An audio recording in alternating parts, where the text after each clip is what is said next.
ইমান সবটা যদি একত্রে নিতে নাও পারে শয়তান, এটা মনে রাখবেন যে ইমানের গায়ে কিন্তু আঁচড় দিতে থাকে, ইমানকে ক্ষতি করতে থাকে, ইমানকে প্রচন্ডভাবে ক্ষতিগ্রস্ত করতে থাকে গুনাহ।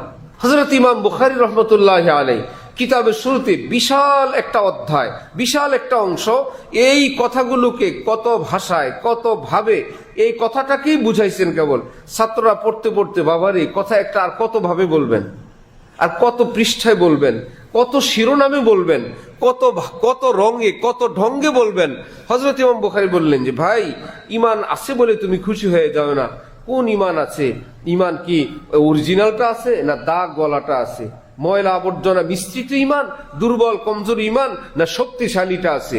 জানো, নেক আমল করলে ইমান শক্তিশালী হয়, গুনাহ করলে ইমান ক্ষতিগ্রস্ত হয়, আঘাতপ্রাপ্ত হয়, ক্ষতবিক্ষত হয়।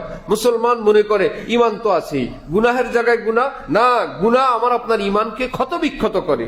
কে আছে তার চেহারাটা আমি চেহারা থাকলেই হয়েছে, গালে দাগ পড়ুক, বসন্তের দাগ পড়ুক, ক্ষতবিক্ষত হোক, কেউ চাই না, চায় আমার চেহারাটা ফ্রেশ থাকুক, সুন্দর থাকুক, মসৃণ থাকুক। ওফো, চেহারার এত কদর?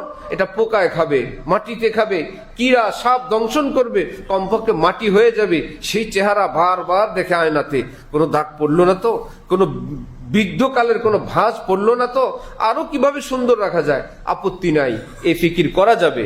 নবীজি দোয়া করছেন, আয়না দেখলে দোয়া করো, আল্লাহুম্মা আনতা হাসানতা খালকি ফাহসিন খুলুকি। আল্লাহ, আপনি আমার এত সুন্দর বডি বানাইলেন, দেহ বানাইলেন, আল্লাহ আমার চরিত্র আরো সুন্দর বানিয়ে দেন। এত সুন্দর করে আপনি আমাকে বানাইলেন, আল্লাহ আমার বাহিরটা সুন্দর বানাইলেন, আল্লাহ আমার জীবন আরো সুন্দর বানায় দেন। কোনো আপত্তি নাই, চেহারা শরীর স্বাস্থ্য সুন্দর হেফাজত করলে। কিন্তু আমার ভাই প্রশ্ন, এই স্বাস্থ্য চেহারা যতবার লক্ষ্য করি, ইমান কি ততবার লক্ষ্য করি? একটু ইমানকে পরীক্ষা করি, আমার ইমানটা সুন্দর আছে তো? ইমানের গায়ে কোনো ময়লা আবর্জনা লাগে নাই তো? চেহারার জন্য কত কিছু, মাথার জন্য কত কিছু, ফেস ওয়াশ দাও, ক্রিম দাও, লোশন দাও, কত সাপোর্ট, কত কিছু। ওফো, তো ইমানের জন্য একটু জিকির করি, সুবহানাল্লাহ।